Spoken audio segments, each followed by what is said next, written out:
তো আসসালামু আলাইকুম বন্ধুরা। ইউনূস সরকার পদত্যাগ করেছে।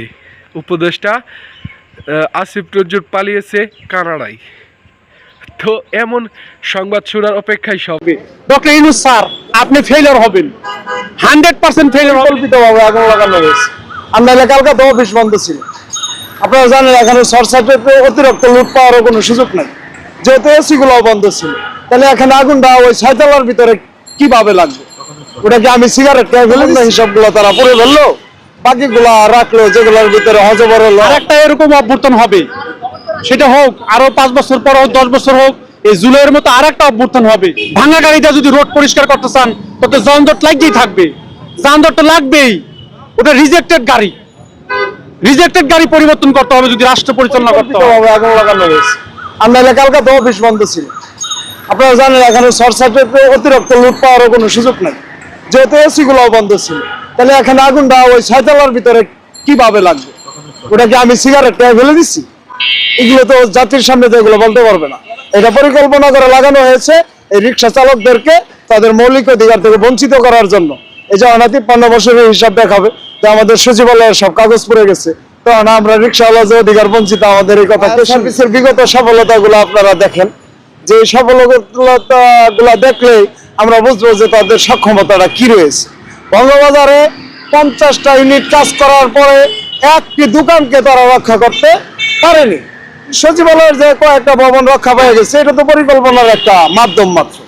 যে গুরুত্বপূর্ণ হিসাবগুলো তারা পড়ে ফেললো, বাকিগুলা রাখলো যেগুলোর ভিতরে হজবর হলো, মানে আমরা যে বিপদে পড়বো এই হিসাবগুলা রাখা হয়েছে। কিন্তু রিক্সা চালকদের মৌলিক অধিকার যে বাদ দেওয়া হয়েছে, এটা কিন্তু আজকে পুরো ফেলা। শেখ হাসিনা চলে যাওয়ার পরও যে সচিবরা আছে, এই সচিবরা আসলে এদেশের ভালোর জন্য তারা সচিব হয় না, তারা গোজা মিলে সচিব হয়েছে এবং আওয়ামী সরকারকে সহযোগিতা করার জন্য তারা সচিব হয়েছে, শেখ হাসিনাকে সহযোগিতা করার জন্য সচিব হয়েছে। আজকে শেখ হাসিনা নেই, কিন্তু তারা তো ভরাক্রান্ত, দুঃখ ভরাক্রান্ত হৃদয় ঘুরতেছে। যে কোনো সময় তাদের চাকরি যেতে পারে, তারা অপসারণ হতে পারে এবং মূল্যবান কাগজপত্র থাকতে পারে। এই সমস্ত কিছু অপসারণ করার জন্যই চক্রান্ত করে এই আগুন লাগানো হয়েছে। আর একটা এরকম অভ্যুত্থান হবে, সেটা হোক আরো 5 বছর পর হোক, 10 বছর হোক, এই জুলাইয়ের মতো আর একটা অভ্যুত্থান হবে। কারণ মানুষের তখন হুঁশ হবে, তখন ভালো মানুষ নির্বাচন করতে পারে। সমস্ত উপদেষ্টারা একদিকে আর একলা ডক্টর আমাদের ইউনূস স্যার একদিকে।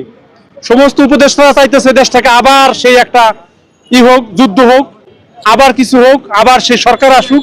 সমস্ত উপদেষ্টারা একই নীতি।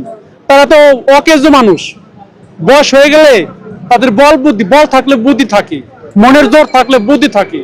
মনের জোর নাই, বুদ্ধি নাই, এরকম ধ্বংস হইতে থাকবে। আজকে সচিবালয় যেটা প্রাণ কেন্দ্রে আঘাত লাগছে, এর চেয়ে বড় প্রাণ কেন্দ্রে আগামীতে আঘাত লাগবে। ডক্টর ইউনূস স্যার আপনি ফেলিওর হবেন, 100% ফেলিওর হবেন। এই রাষ্ট্রের একটা নিয়ম নীতি পরিবর্তন করার ক্ষমতা আপনার ইচ্ছা আছে, কিন্তু আপনার ক্ষমতা থাকবে না, কারণ আপনি তো সব পরিচালনা করতে পারবেন না। পরিচালনা করবো ওই যে উপদেষ্টারা। ওইগুলি কি উপদেষ্টা? একজন মানুষ যখন রিটায়ার্ড হয়ে যায়, রিটায়ার্ড মানুষদের যদি আপনি চেয়ার মানে ভাঙা গাড়িটা যদি রোড পরিষ্কার করতে চান তত যানজট লাগতেই থাকবে, যানজট তো লাগবেই। ওটা রিজেক্টেড গাড়ি, রিজেক্টেড গাড়ি পরিবর্তন করতে হবে যদি রাষ্ট্র পরিচালনা করতে হয়। অতএব রিজেক্টেড গাড়ি বাদ দিয়া নতুন গাড়ি আনেন। যারা যাকে বল আছে, মনের বল আছে, যে বল মনে দুর্বল থাকে, যে জাতি মনে দুর্বল থাকে সে জাতি কোনো জ্ঞানে বড় হয় না। না, উপদেষ্টাদের মনের দুর্বলতা আছে, উপদেষ্টাদের মনের দুর্বলতার কারণে জ্ঞানেও তারা দুর্বল।